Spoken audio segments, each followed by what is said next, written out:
साथियों नमस्कार, मैं एजाज अहमद आप लोगों का स्वागत करता हूं अपने यूट्यूब चैनल बिजनेस स्टार्टअप में।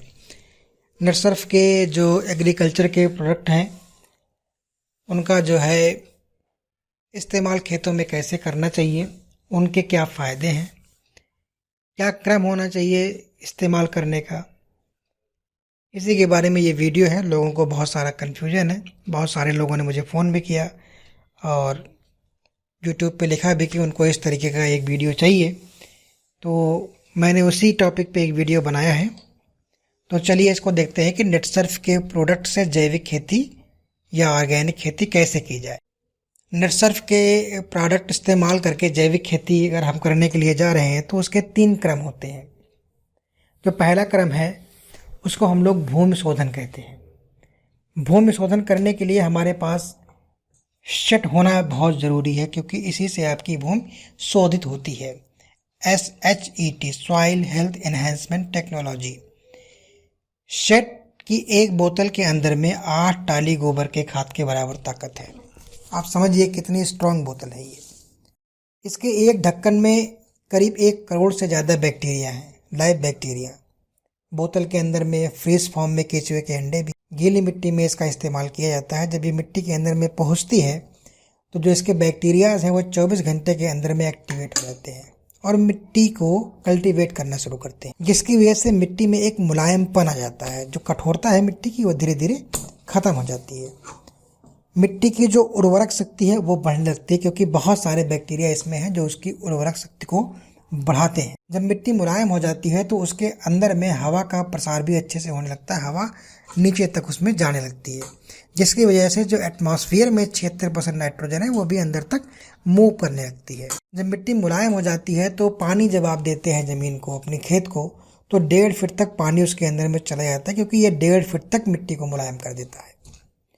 अब जब 1.5 फीट तक पानी चला गया तो पानी 1.5 फीट तक नमी बना के रखेगा, तो पानी का इस्तेमाल भी आपका कम लगने वाला है, क्योंकि इतनी जल्दी 1.5 फीट तक की मिट्टी सूखती नहीं है। और कठोर ज़मीन अगर होगी तो पानी आप डालोगे तो फट से सूख जाएगी, क्योंकि उसने अवशोषित नहीं किया पानी। इसके अलावा जब शेड का इस्तेमाल होता है तो जड़ के प्रसार में जड़ का प्रसार आपका बहुत अच्छा होता है। जो पौधा होता है उसकी जड़ें बहुत गहरे तक चली जाती हैं। जड़ें बड़ी होती हैं, सफ़ेद होती हैं, काली नहीं होती हैं। सफ़ेद जड़ों में पानी की आवश्यकता कम होती है, जबकि काली जड़ों में पानी की आवश्यकता ज़्यादा होती है। तो इस तरीके से ये माइक्रो न्यूट्रिएंट्स को आपके खेत में पूरा बिखेर देता है। बैक्टीरिया आपकी मिट्टी उपजाऊ बन जाती है ज़बरदस्त तरीके से। किसी भी तरीके की फसल में इसका इस्तेमाल कर सकते हैं, चाहे फल हो, चाहे सब्जी हो, चाहे दलान हो, चाहे बगीचा हो, कहीं पर भी इसका इस्तेमाल आप कर सकते हैं। अगर आपको इसको स्प्रे करना है तो स्प्रे भी कर सकते हैं, पौधों के ऊपर स्प्रे भी कर सकते हैं। 1 लीटर में 1 मिलीलीटर का इस्तेमाल करके स्प्रे भी कर दीजिए। खेतों में 1 एकड़ के लिए 1 बोतल ये काफ़ी है। किसी भी तरीके से गीली मिट्टी में नमी होनी चाहिए, तभी इसका इस्तेमाल किया जाना है। तो इस तरीके से आप भूमि को शोधित कर सकते हैं। जो अगला स्टेप है, अगले स्टेप में हम लोग देखेंगे कि बीज का शोधन या जड़ का शोधन कैसे करते हैं और ये करना ज़रूरी क्यों है। ये बेसिकली एक तरीके का टीकाकरण है। आज से 30 साल 40 साल पहले जो बच्चे पैदा होते थे उनको कोई टीका नहीं लगता था, क्योंकि कोई बीमारी थी नहीं इतनी ज़्यादा। लेकिन आज के टाइम में जो बच्चे पैदा हो रहे हैं, पैदा होते ही उनको पोलियो का ड्रॉप पिला दिया जाता है, निमोनिया का टीका लगा दिया जाता है, डिफरेंट टाइप्स के टीके डॉक्टर लगा देता है, ताकि बच्चे को कोई बीमारी ना हो जाए।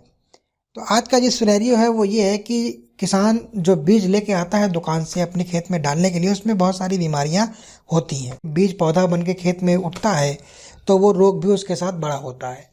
किसान भागता है दुकानदार के पास कि मेरे खेत में इस तरीके की बीमारी हो गई है, दवाई दो। दुकानदार ने दवाई दिया, उसने फेंका, उसका जो है खेत सही हो गया। ऐसा क्यों है? ऐसा इसलिए है कि एक ही कंपनी बीज बना रही है और एक ही कंपनी दवा बनाती है, इसलिए उसकी दवा भी तो बिकनी चाहिए। दवा नहीं बेचेगा वो दवा भी तो बेचना चाह रहा है। उसने आपके बीज में रोग डाल दिया और उस रोग को भगाने के लिए उसने दवाई बना के रख दी उसी दुकान पे कि आओ और लेके जाओ। तो ये एक षड्यंत्र तरीके का समझ सकते हैं आप कि किसानों को या लोगों को लूटने का एक तरीका है कि इस तरीके से यहाँ पे बीमारी दो और यहाँ पे इसका इलाज दे दो, अपने आप हमारा सेल बढ़ेगा।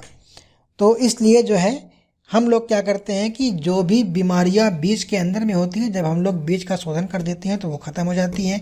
जड़ का शोधन कर देते हैं तो और भी ख़त्म हो जाती हैं।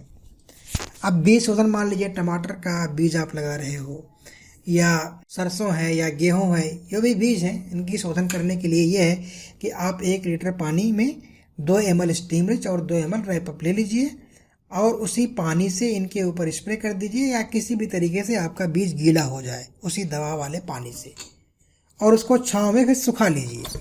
जब छाँव में आप उसको सुखा लेंगे तो दवा उसके अंदर पूरा चले जाएगा, उसके अंदर जो बीमारी होगी वो पहले से ही हटा दिएगा। अब जड़ शोधन मान लीजिए धान है, उसका जड़ भी आप शोधित कर सकते हैं।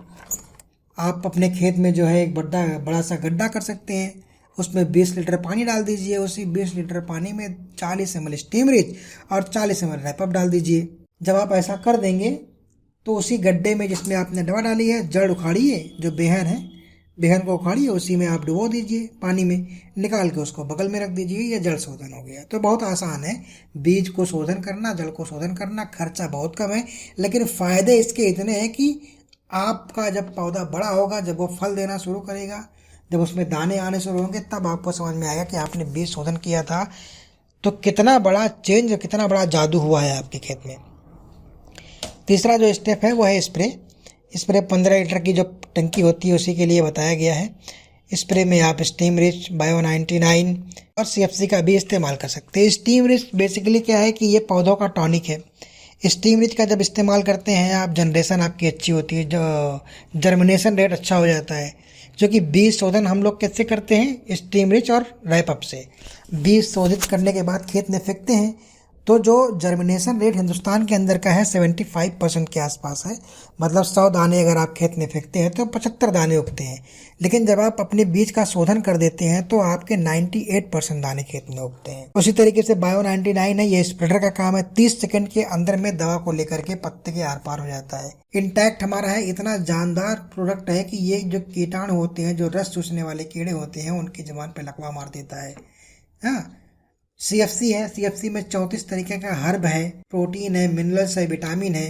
अगर इनका इस्तेमाल खेतों के स्प्रे में 1 चम्मच आपने कर दिया तो समझ लीजिए कि सोने पे सुहागा हो गया। अब स्प्रे करना कैसे है इसके बारे में देखते हैं। पहला स्प्रे आपको तब करना है जब आपके पौधे में 3 से 4 पत्ते आ जाएं। स्प्रे में आपको 30 ml स्टीम रिच लेना है, 5 ml बायो 99 लेना है और 15 से 30 ml इंटैक्ट लेना है। ले सकते हैं तो 5 ग्राम CFC भी ले लीजिए, नहीं ले सकते हैं तो कोई दिक्कत नहीं है। दूसरा स्प्रे 15 से 20 दिन बाद, तीसरा स्प्रे उसके 15 से 20 दिन बाद आपको करना है। सब्जियां अगर हैं तो उस पर इंटैक्ट का इस्तेमाल 15 से 20 ml कर सकते हैं, लेकिन अगर गेहूँ है, चावल है, दाल है तो इन पे जो है आप इंटैक्ट 30 ml डालिए। ठीक है, तो इस तरीके से ये क्वांटिटी आपके सामने आ गई। रैपअप का इस्तेमाल जो है वो महीने में सिर्फ 1 बार करना है और अकेले करना है।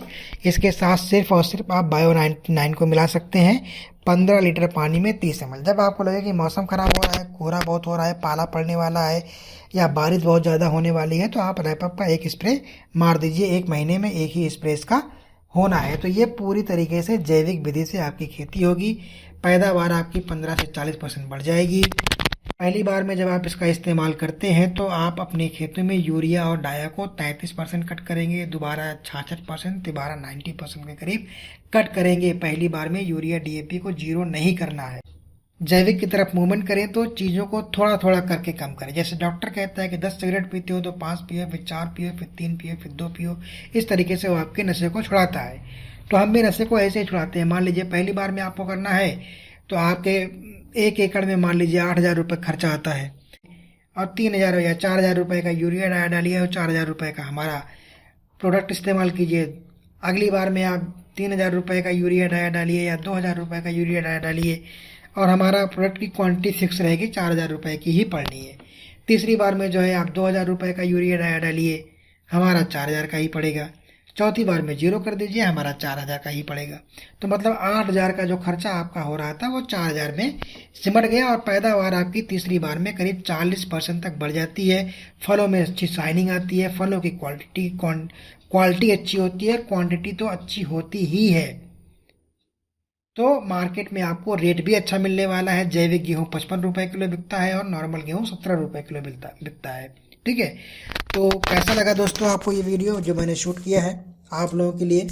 अगर आप लोगों को अच्छा लगा हो तो आप अपने साथियों को इस वीडियो को सर्कुलेट कीजिए, हमारे चैनल को लाइक कीजिए, सब्सक्राइब कीजिए, ताकि मुझे भी मोटिवेशन मिले और मैं आप लोगों के लिए अच्छे अच्छे वीडियोस बनाता रहूं।